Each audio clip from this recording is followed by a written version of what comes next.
عزیز دوستوں، بزرگوں اور بھائیوں، قرآن مجید فرقان حمید اللہ تعالیٰ کی لاریب اور بے عیب کتاب ہے۔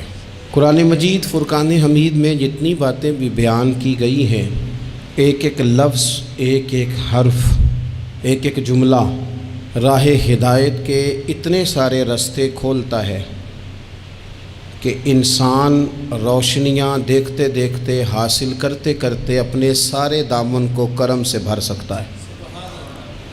قرآن مجید نے بعض چیزیں ایک دفعہ بیان کی، بعض کو 2 دفعہ بیان کیا، لیکن بعض چیزیں قرآن پاک میں ایسی ہیں جسے بار بار بیان کیا گیا۔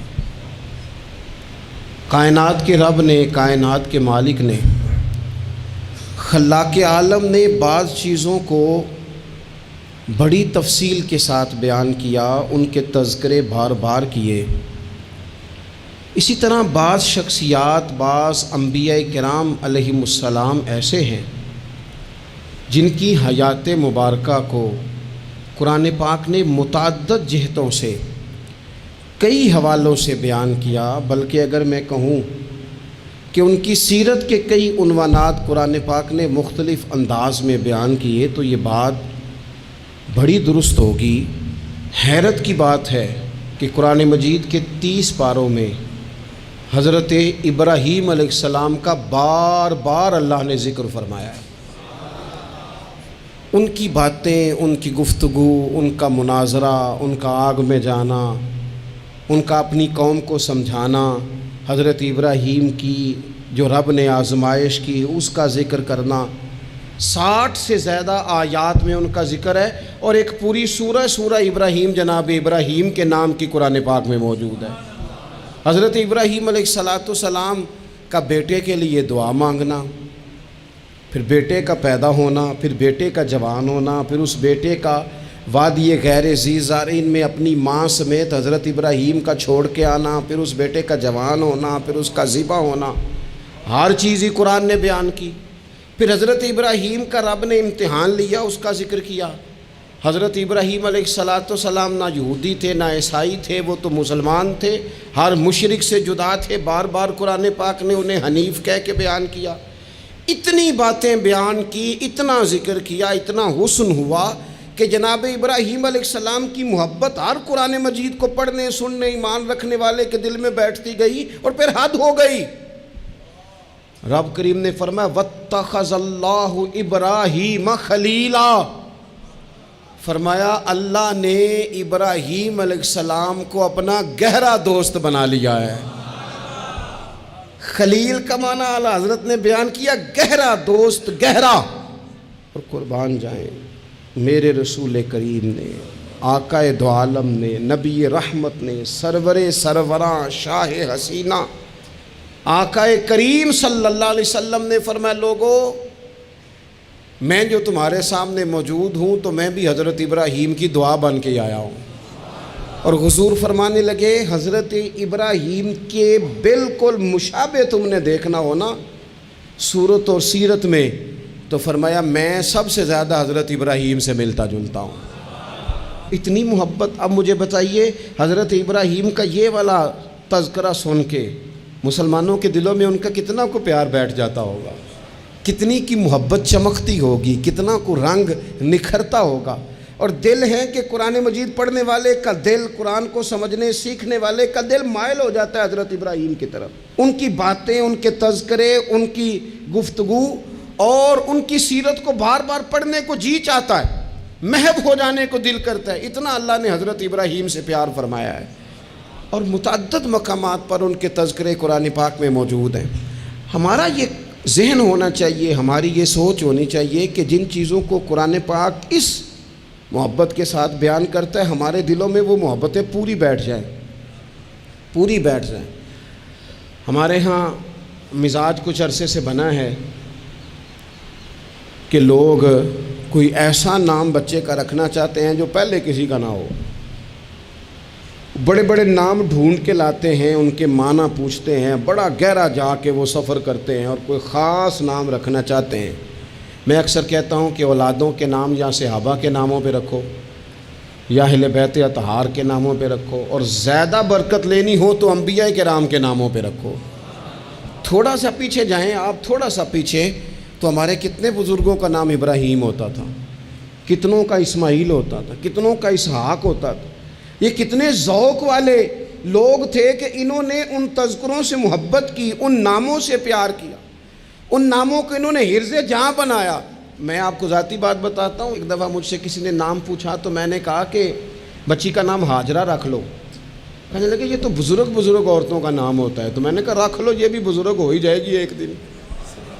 بھئی بچی نہیں بزرگ ہونا ہے نا، لیکن وہ مطلب یہ تو بزرگوں کے نام ہے، یہ تو وڈیرے والا نام ہے۔ تو میں نے کہا کہ آپ دعا کریں نا کہ اللہ تعالیٰ اسے جوان بھی کرے، پھر عمر لمبی دے، وہ وقت بھی آئے کہ جس میں لوگ اسے بزرگ بھی کہیں۔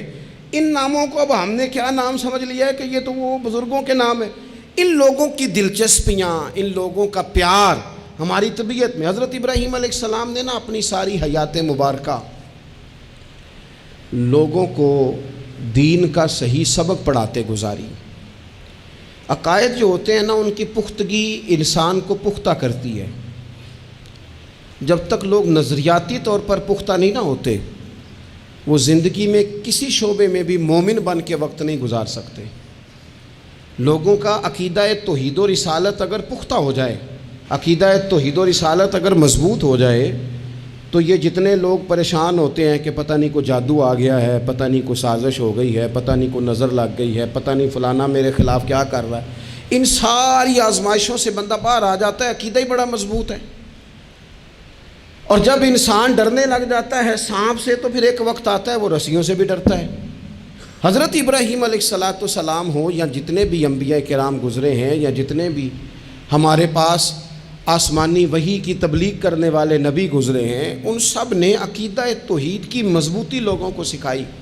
کچھ عرصے سے لبرل لوگوں نے اور بعض دین بیزار لوگوں نے اس طرح کر کے دین بیان کرنا شروع کیا ہے کہ ایک پورا فتنہ دنیا کے اندر آ گیا ہے۔ وہ فتنہ کون سا ہے؟ عقل کو زیادہ استعمال کرنے کا فتنہ، کہ یہ چیز میری عقل نہیں مانتی لہذا میں قبول نہیں کرتا۔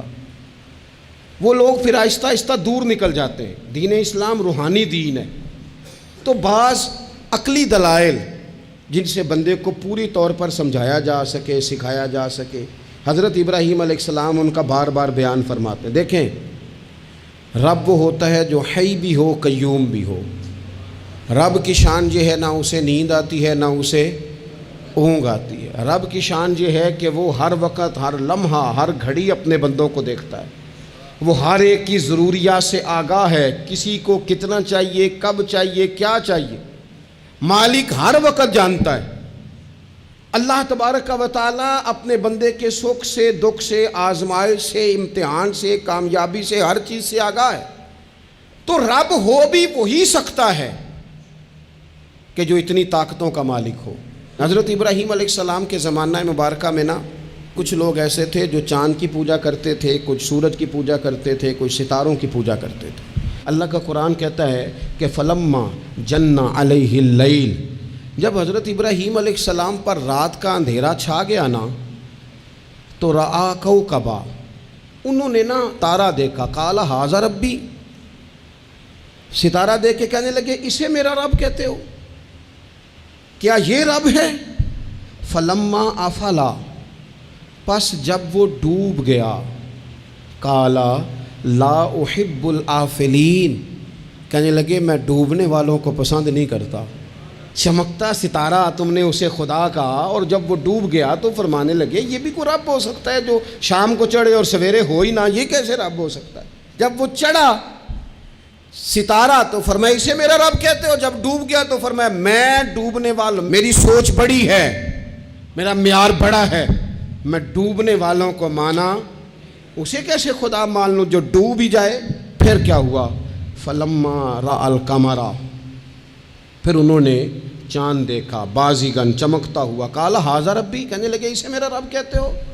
فلما افلا، پھر وہ بھی ڈوب گیا، چاند بھی ڈوب گیا، قال لئن لم یہدنی ربی لأکونن من القوم الضالین، فرمانے لگے اگر میرا رب مجھے پہلے سے ہدایت نہ دیتا تو میں بھی گمراہ لوگوں میں سے ہو جاتا۔ وہ چاند جو رات کو چڑھا اور سویرے ملا ہی نہیں، وہ کیسے خدا ہو سکتا ہے؟ خدا تو وہ ہے کہ جس کو جب پکارو وہ پکار کو سنے، وہ میدان میں بھی سنے، وہ گھر میں بھی سنے، وہ اندھیرے میں بھی سنے، وہ روشنی میں بھی سنے۔ وہ ایسا مالک ہے کہ جس کا دیا ہوا رزق ماں کے پیٹ میں بھی پہنچے اور اس کی دی ہوئی زندگی قبر میں بھی بندے کے ساتھ چلی جائے، قبر کے اندر بھی بندہ اٹھ کے بیٹھ جائے خدا کی دی ہوئی توفیق سے، وہ رب ہے۔ پھر جب سورج کو چمکتے ہوئے انہوں نے دیکھا، قال ھذا ربی ھذا اکبر، کہنے لگے کیا اسے میرا رب کہتے؟ یہ تو بڑا بھی ہے، سورج تو بہت بڑا ہے، اسے رب کہتے ہو؟ فلما افلت، پس جب وہ بھی غروب ہو گیا، قال یا قومی انی بریء مما تشرکون، فرمانے لگے لوگو میں بری ہوں اس سے جو تم رب کے ساتھ شریک ٹھہراتے ہو، میں ان سب سے بری ہوں، تو آپ پھر کیا ہیں؟ کہنے لگے انی وجہت وجہی للذی فطر السماوات والارض حنیفا وما انا من المشرکین، کہنے لگے میں نے ہر باطل سے جدا ہو کے اپنا منہ اس رب کی طرف کر لیا ہے جو زمین و آسمان کو پیدا کرنے والا ہے، اور میں مشرکوں میں سے نہیں ہوں، میں نے اپنا منہ اپنے رب کی جانب کیا، میں نے اپنی توجہ اس طرف کی ہے جو زمین و آسمان کو پیدا کرنے والا ہے۔ تو حضرت ابراہیم علیہ السلام بار بار اپنی قوم کو نشاندہی کرتے، بتاتے کہ یہ جن چیزوں کو تم رب مانتے ہو یہ اس قابل نہیں ہیں، اور آپ نے اس کے کئی مظاہر بیان کیے، کئی آپ نے ان سے کہا کہ ان بتوں کی پوجا کرتے ہو جو نہ نفع دے نہ نقصان دیں، ان کے سامنے جھکتے ہو، نہ تمہاری آواز سنے نہ بات سنے۔ دنیا میں ڈھیر ساری بت پرستی ہے آج بھی، اور مسلمانوں کو حاجت ہے کہ وہ قرآن مجید کی آیات کو یاد کریں، حضرت ابراہیم علیہ السلام کے ان دلائل توحید کو وہ ازبر کریں۔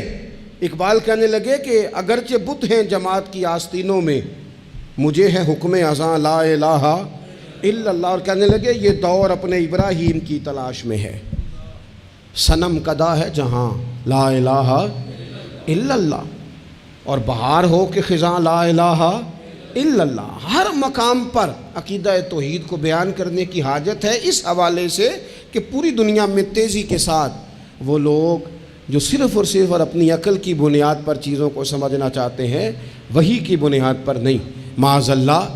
وہ دیکھ لیں آپ جگہ جگہ بت پرستی ہو رہی ہے، اور بڑے بڑے پڑھے لکھے لوگ، میں نے میلاد شریف کے موقع پر دوستوں سے کہا تھا کہ ایسا نہیں ہے کہ وہ لوگ پڑھے لکھے نہیں، بڑے بڑے پڑھے لکھے پی ایچ ڈی اسکالر، بڑے بڑے ایم فل کے مقالے لکھنے والے، ماسٹر کی ڈگریاں رکھنے والے ایسے بیوقوف ہیں کہ خود جا کے کہتے ہیں بت خانے میں معاذ اللہ کہ ایک بت دے دو، رنگ یہ والا ہو، وزن اتنا کو ہو، جگہ اتنی ہے، اتنی کو جگہ پہ پھیٹا آ جائے، اور پھر وہ گھر لے کے جاتے ہیں تو مرمت کرانے بھی لاتے ہیں، کہتے ہیں آنکھ نکل گئی دوبارہ لگا دو۔ کیسے بیوقوف ہو، اس کو معاذ اللہ خدا بنائے ہوئے ہو، جس کے بارے میں تمہارا یہ گمان ہے کہ یہ ہمارا رب ہے معاذ اللہ، اور تم اس کو مرمت کرانے لائے ہوئے ہو، اس کا رنگ اتر گیا اور رنگ کرانے لائے ہوئے ہو۔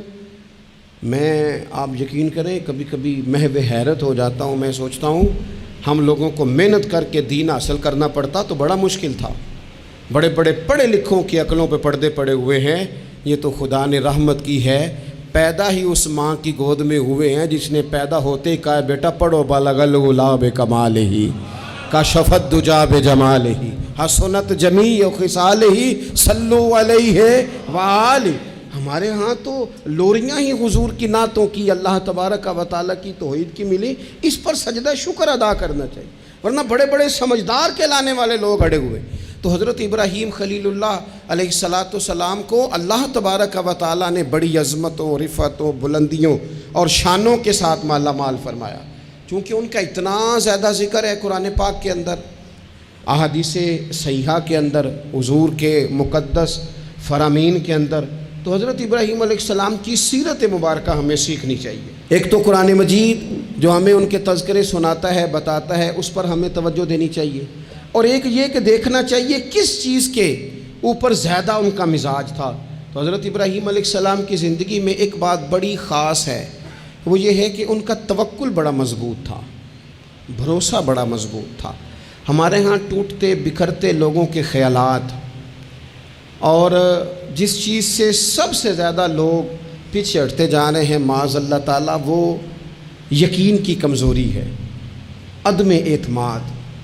یعنی آپ نے سوٹ پہن لیا ہے، آپ نے اپنی مرضی کا رنگ پسند کیا ہے، آپ نے اپنی مرضی کے درزی سے سلوایا ہے، آپ نے اپنے طریقے سے اسے استعمال کیا ہے، لیکن پھر بھی آپ چاہتے ہیں کہ ہر بندہ کہے بڑا اچھا لگ رہا ہے، جب تک 100 بندہ نہ کہے طبیعت مطمئن ہی نہیں، سارے نہ جب تک کہے مان۔ کسی ایک نے کوئی بات کر دی تو جناب ہو سیانا بیانا نوجوان پڑھا لکھا وہ کہتا ہے پتہ کرو میں ٹھیک نہیں لگ رہا، پھر آپ چھوڑ دیں، اتنے کمزور ہو جائیں گے آپ۔ یہی حال اللہ ماشاءاللہ خواتین کا ہے۔ اس طرح تو انسان دن بدن کمزور ہوتا ہے۔ 95 لوگوں نے آپ کی تعریف کی، 4-5 لوگوں نے تنقید کر دی، تو اتنوں کو تو کرنی بھی چاہیے تھی، اگر نہ کرتے تو نظر لگ جاتی۔ 2-4 تو ویسے بھی ہونے چاہیے، تبھی تو انسان جچتا نظر آتا ہے۔ تو میرے بھائی اتنا زیادہ جو لوگ کمزور پڑ جاتے ہیں، توکل سے نکل آتے ہیں، اور پھر ذرا حالات خراب ہوئے نہیں، ذرا، ساری زندگی میٹھا کھانے کو ملا، بڑے خوش تھے، بڑے اچھے تھے، لیکن اس میٹھے میں سے ایک بادام کڑوا نکل آیا، صرف ایک بادام، تو کیا آپ اس سارے میٹھے کو ہی غلط کہہ دیں گے؟ بھئی نکل ہی آتا ہے، کبھی کچھ ایسا ہو بھی جاتا ہے، نہ چاہتے بھی ہو جاتا ہے، موڈ خراب کر لیں گے آپ، حد کر دیں گے۔ میں ایک دفعہ ایک ہوٹل میں تھا، دوستوں کے ساتھ کھانے کے لیے انہوں نے پیغام دیا، تو پلیٹ آ گئی کھانے والی، تو وہ تھوڑی صاف نہیں تھی، تو صاحب نے تو جلال شروع کر دیا، وہ ویسٹ کوٹ سیدھی کرتے جائیں اور کہیں او ہو تمہیں پتہ ہی کوئی نہیں، پیسے کس بات کے لیتے ہو، بلاؤ مینیجر کو، پلاؤ فلانے کو، حد نہیں کر دینی۔ تو باقی سب انہیں سمجھا رہے تھے تو میں ہنس رہا تھا، وہ آ گئے بیچارے، تو میں نے ان سے کہا آپ جائیے، اللہ تعالیٰ خیر کرے گا، ہم ان کو راضی کر لیتے ہیں۔ بات مکمل ہوئی تو مجھے کہنے لگے آپ جو ہنسے ہیں اس سے مجھے غصہ آیا ہے۔ میں نے کہا آپ کو غصہ ہی دلانے کے لیے میں ہنسا تھا۔ او خدا کے بندے، 4000 روپے کی تو نے روٹی کھانی ہے، اور جتنی گھر میں تیری بات مانی جاتی ہے وہ میرا خیال ہے ہمیں پتہ ہی ہے۔ یہ آپ جو جھوٹا انا کا بت بنا رہے ہیں نا، جھوٹا، یہ آپ کے اندر کی کمزوری کو ظاہر کر رہا ہے کہ آپ کمزور آدمی ہیں۔ آپ کو جھوٹا پریشر ڈال کے عزت بنانے کا شوق ہے، آپ باتوں کے سہارے جان بوجھ کے اپنا قد اونچا کر رہے ہیں، یہ قد آپ کا ہے نہیں، اس لیے کہ قد اونچا ہوتا تو یہ تو ہلکی سی پلیٹ کی بات ہے، اور آپ نے ایک آدمی کو جس طرح سے رسوا کر دیا، ابھی وہ جائے گا اس کی کلاس لگ جائے گی، ہو سکتا ہے اس کی تنخواہ کٹ جائے، ممکن ہے بیچارے کو چھٹی ہو جائے۔ اگر آپ کا قد اونچا ہوتا تو پھر رنگ اور ہوتا، پھر آپ اسے کہتے کہ رب میری بڑی معاف کرتا ہے، میں بھی کئی لوگوں کی معاف کر دوں گا۔ لیکن یہ تو جھوٹی انا کے لوگوں نے، ہمارے اندر وہ جو یقین کی کمزوری ہے، ہمارا خیال، دیکھو عزت اللہ دیتا ہے، وہ کہانیاں بنا کے لینی ہے، لوگوں کے سامنے اپنا جعلی روب پیدا کر کے لینی ہے، کبھی بھی یہ کام نہ کریں، یہ انسان کو کمزور کرتا ہے۔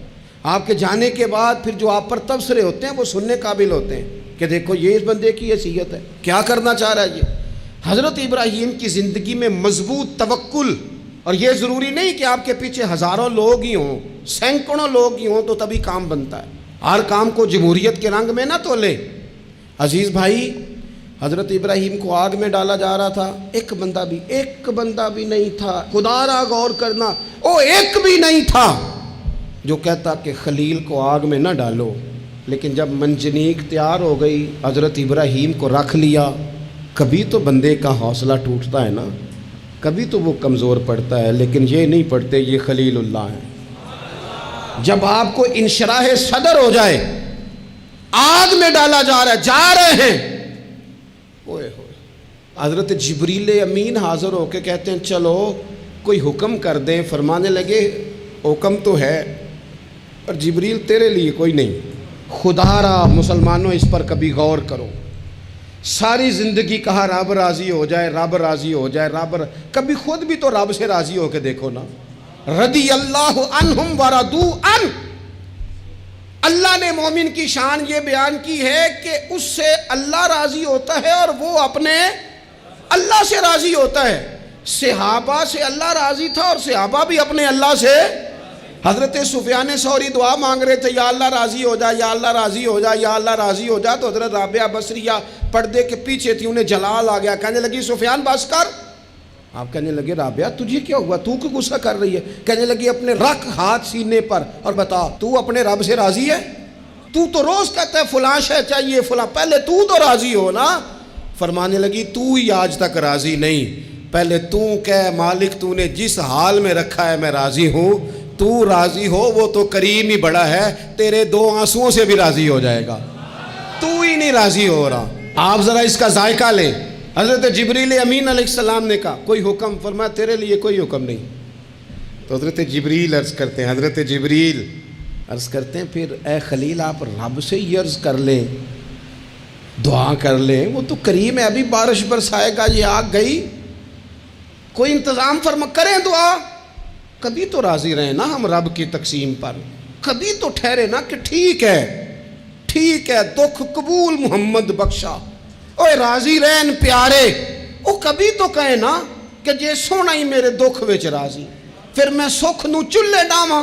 کبھی تو کہے نا اگر اس نے بیمار کیا تو قبول ہے مجھے بیماری، اگر اس نے غریبی دی ہے تو قبول ہے، اگر نہیں اس نے اولاد دی تو قبول ہے، کبھی تو راضی ہونا۔ حضرت ابراہیم سے جناب جبریل نے کہا اللہ سے دعا کر لیں، تو پلٹ کے دیکھا حضرت خلیل نے، ان کو منجنیق میں رکھا گیا ہے، آگ میں ڈالے جا رہے ہیں، اللہ سے دعا کر لیں، تو پلٹ کے دیکھا سامنے آگ ہے، آسمان سے باتیں کر رہی ہے۔ حضرت ابراہیم پلٹ کے کہنے لگے جبریل تو بتا، رب کو پتہ نہیں اس کا خلیل کس حال میں ہے، اسے پتہ ہے کہ نہیں؟ تو حضرت جبریل ہر پیغمبر کی بارگاہ میں حاضر ہونے والے عرض کرنے لگے ہاں اسے تو پتہ ہے۔ کہنے لگے جا پھر، اگر رب کی رضا یہ ہے نا کہ خلیل آگ میں جائے تو خلیل پورا تیار ہے جانے کے لیے، ہماری تیاری ہے، پوری تیاری، جس حال میں وہ چاہتا ہے ہم اس حال میں رہنے کو تیار ہیں۔ وہ دکھ قبول نے محمد بخشا، بس دعا کرو راضی رہن پیارے۔ اگر وہ اس حال میں راضی رکھنا چاہتا ہے تو شکوہ کس بات، شکایت کس بات؟ ٹھیک ہے، اگر وہ چاہتا ہے کہ ہم آگ میں جائیں تو کر لیا نا ہم نے تیاری ہے ہماری، تیار ہیں جانے کو، ختم ہو گئی بات۔ میرے عزیز کبھی رب چاہی زندگی جی کے دیکھو، جو رب چاہی زندگی جیتے ہیں پھر رب کہتا ہے میں انہیں دوست بنایا کرتا ہوں، پھر انہیں میں دوست بناتا ہوں، پھر ان کے تذکرے قائم رہتے ہیں۔ حضرت ابراہیم علیہ السلام نے ہمیں توکل کا، اللہ کی رضا پہ راضی رہنے کا سبق دیا۔ زیادہ باتیں کرنے کا وقت نہیں بچتا، ارادہ ہوتا ہے کوئی زیادہ آپ سے گفتگو کی جا سکے، پر دامن وقت میں گنجائش تھوڑی ہوتی ہے، 2-4 باتیں رہ گئی ہیں، جلدی سے عرض کرتا ہوں۔ نبی پاک صلی اللہ تعالیٰ علیہ وسلم نے فرمایا، اور امام ابو نعیم نے اس کو لکھا ہے کہ اللہ تعالیٰ نے حضرت ابراہیم کو وحی فرمائی تھی کہ اے میرے خلیل آپ نے حسن اخلاق کا مظاہرہ کرنا ہے چاہے آپ کے سامنے کوئی بھی ہو، اور فرمایا رب کریم نے کہ اگر لوگ حسن اخلاق کا مظاہرہ کریں گے تو اے خلیل میں انہیں ابرار کے زمرے میں، نیکوں کے زمرے میں داخل کر لوں گا، اور فرمایا بے شک حسن اخلاق والوں کے بارے میں میں نے یہ حکم جاری کر دیا ہے کہ جو لوگ دنیا میں اچھے اخلاق کا مظاہرہ کریں گے اے میرے خلیل قیامت کے دن میں انہیں اپنے عرش کا سایہ عطا کروں گا۔ حضور فرماتے ہیں رب نے حکم دیا حضرت ابراہیم کا کہ سامنے کوئی بھی ہو آپ کا اخلاقی رویہ کبھی بھی کمزور نہیں ہونا چاہیے۔ ہم نہ بندہ دیکھ کے اخلاق کا مظاہرہ کرتے ہیں۔ میں کسی آفیسر کے پاس چلا جاتا ہوں، ایک دیندار آدمی سمجھ کے اس نے میری عزت کی، اچھی بات ہے، کسی کو ضعیف سمجھ کے اس نے عزت کر لی، اچھی بات ہے، اس کے گھر کا کوئی بڑا آ گیا اس نے عزت کی، اچھی بات ہے، لیکن 2-4 جاننے والوں کے ساتھ اس نے اخلاق کا مظاہرہ کیا۔ لیکن اگر ایک غریب آدمی آ گیا اس کے سامنے اور اس نے کہا کہ آپ اس وقت ہی آ گئے، چھٹی کا ٹائم ہو گیا ہے، کھڑا کیے رکھا، بات ہی نہیں سنی، تو اب یہ بندہ با اخلاق نہیں، یہ تعلق نبھا رہا ہے، اخلاق کا مظاہرہ نہیں کہا۔ وہ مجھے کیوں با اخلاق لگا، آپ میں سے کچھ لوگوں کو کیوں لگا کہ ہمارا تعلق تھا۔ جو اخلاق والے لوگ ہوتے ہیں نا ان کا مزاج اخلاق والا ہوتا ہے، وہ جو کوئی جاننے والا ہو یا نہ جاننے والا ہو، امیر ہو یا غریب ہو، اپنا ہو یا بیگانہ ہو، وہ چونکہ بندے با اخلاق ہوتے ہیں تو ان کا رویہ سب کے ساتھ ہی، حتیٰ کہ دروازے پہ جو خیرات لینے آئے اس کے ساتھ بھی ان کا رویہ اخلاق والا ہی ہوتا ہے۔ حضور فرماتے ہیں رب نے حضرت ابراہیم سے کہا کہ سامنے کوئی بھی ہو اے میرے خلیل آپ نے ہمیشہ مظاہرہ اخلاق کا ہی کرنا ہے۔ حضرت ابراہیم علیہ السلام کی زندگی میں ایک بات اور بہت زیادہ تھی، وہ تھا مقام تسلیم و رضا، ہر وقت بات ماننا، اپنے رب کی رضا کی ہر بات۔ ایک لفظ آپ بڑے ذوق سے پڑھا کرتے تھے، حسبنا اللہ و نعم الوکیل، کہتے تھے میرا رب ہی میرے لیے کافی ہے اور وہ بڑا ہی کارساز ہے۔ میں نے اپنے مالک کی ہر بات کو ماننا۔ اللہ نے جو والا حکم حضرت خلیل کو دیا نا، اسے سونا کر کے صحیح کر کے۔ ہمارے ایک استاد تھے، وہ کہا کرتے تھے اپنے شاگردوں کو، کہتے تھے پتر لولے لنگڑے کام نہ کریا کرو۔ استاد جی کیا مطلب؟ وہ کہتے تھے کام تانگ ہو کے بھی ہو ہی جاتا ہے اور خوش ہو کے بھی ہو ہی جاتا ہے، چہرے پہ شکن ڈال کے بھی ہو جاتا ہے، راضی ہو کے بھی ہو۔ استاد کو ستا کے بھی سبق سنائی دینا ہے اور خوش ہو کے بھی، تیاری کر کے بھی۔ والد کی بات ماننی ہے، اماں نے کام پہ بھیجا مان تو لینا ہی ہے، لیکن پہلے کہنا ہے آپ بڑے کو کہتے نہیں، ساری ذمہ داریاں میری ہیں، ہر بوجھ میرے اوپر ہے، ڈیوٹیاں ساری میں نے ہی کرنی ہیں، فلانا ایسے ہے فلانا ایسے ہے۔ میں نے خانقاہوں آستانوں پہ شاگردوں میں دیکھا ہے، لوگ شرطیں رکھ کے فرما برداری کرتے ہیں، شرطیں رکھ کے کہتے ہیں پہلے میری مرضی کے مطابق نظام ہو تو پھر میں آستانے کا، استاد خانے کا فرما بردار ہوں، کیونکہ میری مرضی کا نہیں لہٰذا میں فرما بردار۔ یہ لولا لنگڑا نظام ہے۔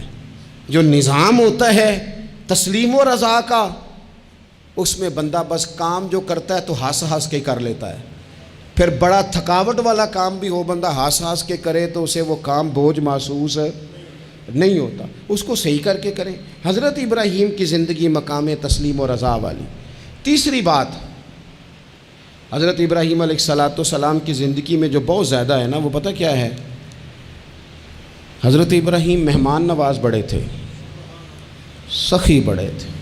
حضرت ابراہیم علیہ السلام کے بارے میں نبی پاک صلی اللہ تعالیٰ علیہ وسلم نے فرمایا، سب سے پہلے جس بندے نے کسی کی مہمان نوازی کی تھی نا، وہ حضرت ابراہیم علیہ السلام ہے۔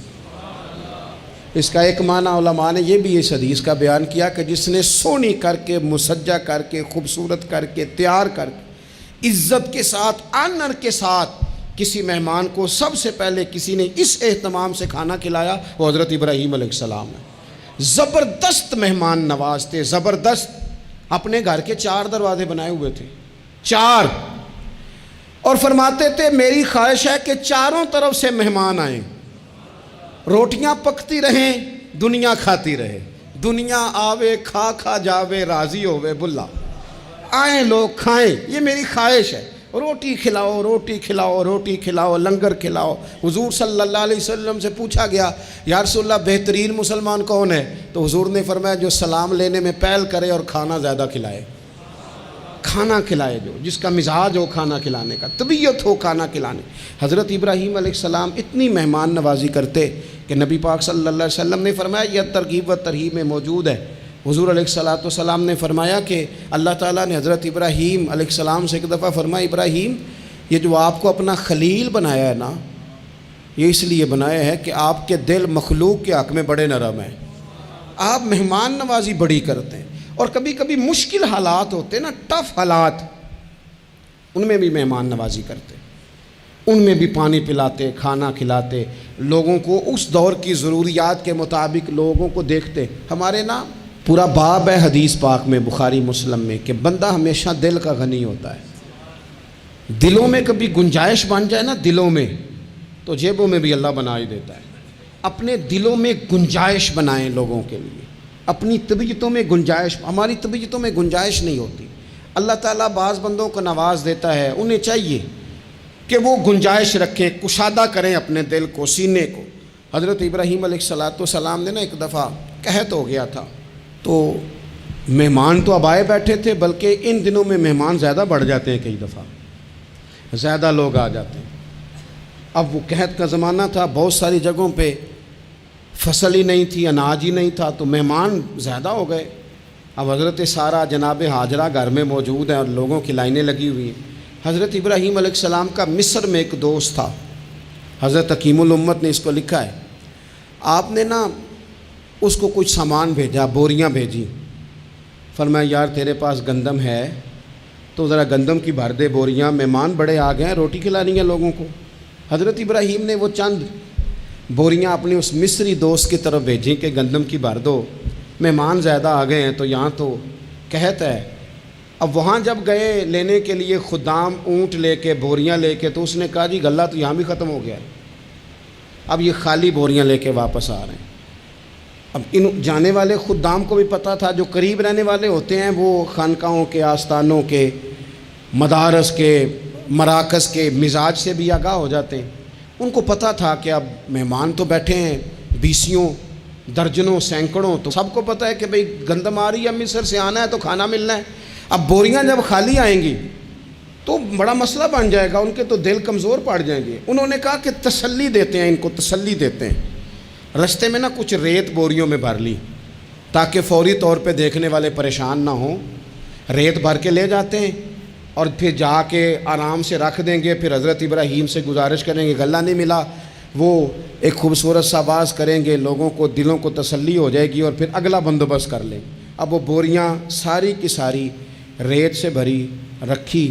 حضرت مفتی احمد یار خان صاحب رحمۃ اللہ علیہ نے لکھا ہے کہ وہ بوریاں لا کے جب لوگوں نے آتے دیکھی بوریاں، تو طبیعت لوگوں کی کئی دنوں کا کھانا نہیں کھایا تھا، حشاش بشاش ہو گئیں، بچے، بوڑھے، بیمار، سبھی کے دل تسلی میں آ گئے کہ آج کھانا ملے گا۔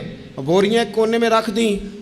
حضرت ابراہیم آرام فرما تھے کہیں، یا کسی ذکر و فکر کی مصروفیت میں مشغول تھے، ظاہراً انہیں بتایا نہ گیا۔ اب وہ جہاں گندم رکھی جاتی تھی وہاں جا کے وہ ریت کی بوریاں رکھ دیں۔ وہ خدام وہاں سے ہٹ گئے چونکہ وہ گھر کا حصہ تھا۔ اب جناب حاجرہ حضرت سارہ اٹھیں، ریت والی بوریاں جب کھولیں تو بہترین گندم نکلی اندر سے۔ اللہ تعالیٰ جب رزق دیتا ہے تو پھر بغیر، اور واللہ خیر الرازقین، بہترین رزق دینے والا اللہ ہے، سب سے بہتر رزق دینے والا۔ وہ کھولا، ان کو بہترین گندم نکلی۔ انہوں نے فوراً کنیزیں جو تھیں ان کو بلایا، گندم پیس لی گئی، اسی وقت کھانا پکنے لگا۔ حضرت ابراہیم تشریف لائے، کھانا چل رہا ہے، لوگ لنگر کھا رہے ہیں۔ اب وہ خدام بھی پریشان تھے کہ بھئی ہم تو لائے تھے ریت، یہ گندم کیسے آ گئی۔ حضرت سارہ اور جناب حاجرہ قریب آئیں تو خواتین بعض اوقات گھر والوں کو گائیڈ کرتی ہیں کہ یہ والی سبزی بڑی اچھی تھی، یہ والے چاول بڑے اچھے ہیں، یہ جو گندم آپ لائیں یہ بڑی اچھی ہے۔ تو وہ تھوڑی سی گندم ہاتھ میں پکڑی جناب حاجرہ نے، جناب سارہ نے، حضرت ابراہیم کے سامنے کر کے کہا یہ جو آپ کا مصری یار ہے نا، یہ جو مصری یار نے گندم بھیجی ہے نا، مصری یار نے، کیا بات ہے، خوشبو بھی اعلیٰ ہے، پکانے میں بھی اچھی ہے، 2 لقمے روٹی کے چکے ہیں، ذائقہ بھی کمال ہے، یہ جو آپ کا مصری یار ہے۔ حضرت ابراہیم کہنے لگے چپ کر جا، یہ مصری یار نے نہیں بھیجی، یہ میرے عرشی یار نے بھیجی ہے۔ وَاتَّخَذَ اللَّهُ إِبْرَاهِيمَ خَلِيلًا، وہ جس نے کہا ہے نا ہم نے ابراہیم کو گہرا دوست بنا لیا ہے، یہ اس نے بھیجی ہیں۔ اس کو پتہ تھا کہ جناب خلیل نے کوئی ذات کے لیے نہیں منگائی، اسی کی مخلوق کے لیے منگائی ہے، تو یہ عرشی یار نے بھیجی ہیں، عرشی یار نے۔ اور فرمایا جب عرشی یار بھیجے تو پھر کسی قسم کی کوئی کمزوری باقی رہتی نہیں ہے۔ اپنی زندگی حضرت ابراہیم نے ساری مقام تسلیم و رضا میں گزاری۔ میری آپ حضرات سے گزارش ہے، میں کئی جمعوں سے کہہ رہا ہوں، اس لیے کہہ رہا ہوں کہ میرے پاس لوگ آتے ہیں دعاؤں کے لیے، کہہ دیتے ہیں اچھا آدمی جان کے، لوگ بڑے پریشان ہیں، غریبی، کمزوری، مہنگائی، اس کے علاوہ بھی کچھ آزمائش رہتی ہے لوگوں پر۔ ہر آدمی ہی محنت کرتا ہے لیکن ضروری نہیں سب کی محنت بارآور بھی ہو۔ اللہ تعالیٰ نے بعض لوگوں کو بعض کا ذریعہ بنایا ہوتا ہے، دلوں کو کبھی تنگ نہ کریں، طبیعتوں میں کبھی تنگی پیدا نہ کریں۔ اور سب سے ضروری بات جو اس ساری گفتگو کے بعد آپ سے عرض کرنی ہے، دنیا داروں سے امیدیں نہ لگائیں۔ غریبوں سے، کمزوروں سے عرض کروں گا کہ امیدیں، ذریعہ دنیا دار بنیں گے لیکن وہ بھی جب رب چاہے گا۔ اپنی امیدیں اپنے رب کریم سے وابستہ کریں، اس لیے کہ رب جب بندوبست کرتا ہے تو پھر بغیر حساب کتاب بھی کرتا ہے، وہ سب سے بہترین اہتمام کرتا ہے۔ اپنی ساری آرزوؤں کا، ساری امیدوں کا، ساری خواہشات کا مسکن اپنے مالک کی ذات گرامی کو بنائیں۔ اللہ تبارک و تعالیٰ جب اپنے بندوں کو نوازے گا تو بڑے کرم سے، بڑے فضل سے، بڑی عطا سے نوازے گا۔ اللہ کریم ہمارے لیے عمل کا رستہ آسان کرے۔ آخر دعوایا ان الحمد للہ رب العالمین۔ Twinkle, twinkle, little star, how I wonder what you are. Up above the world so high, like a diamond in the sky. Twinkle, twinkle, little star, how I wonder what you are. Up above the world so high, like a diamond. Twinkle, twinkle.